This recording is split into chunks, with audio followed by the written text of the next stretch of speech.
So, you're ready to take down the regime.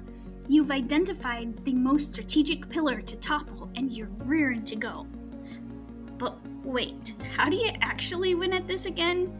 Successful and unsuccessful resistance movements have been studied in depth. Turns out, there's a kind of recipe for them. The base layer to every successful nonviolent movement is that the regime is denied power. Because of this loss of power, it costs the regime more to continue its oppression than to give in to the demands of the opposition.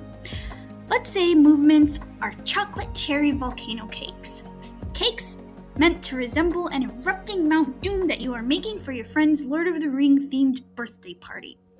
If successful nonviolent movements are volcano cakes, targeting pillars of support is the BUNDT pan.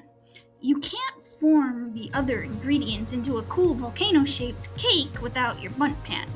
The BUNDT pan is foundational. No BUNDT pan equals no Mount Doom-shaped cake. No influence on regime's power equals no nonviolent movement. But this alone only creates good intentions.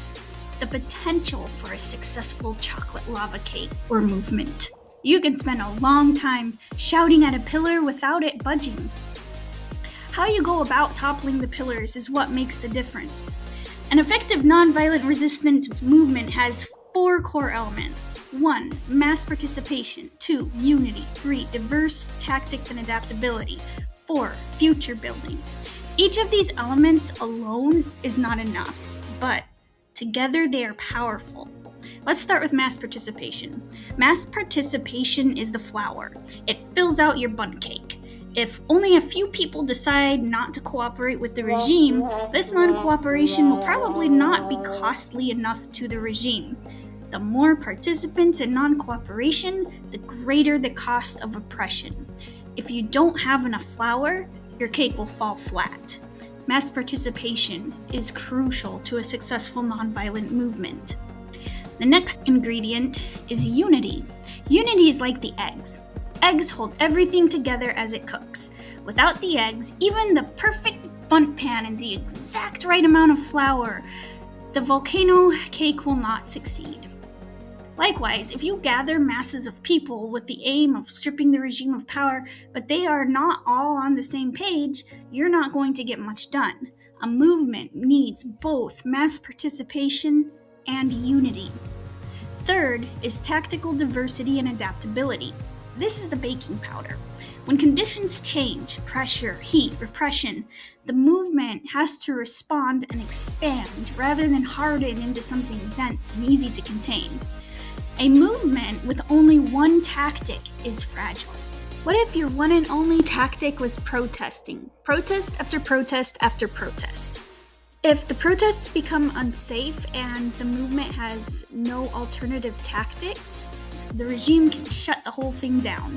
But movements with diverse tactics can shift forms. Strikes, boycotts, underground media, stay-at-home actions, mutual aid, art, humor, defections, parallel institutions. Adaptability keeps the cake rising even under pressure. Last is future building. The movement could succeed to a large degree without this. The regime could fall. A celebration could be held, but it's actually vital.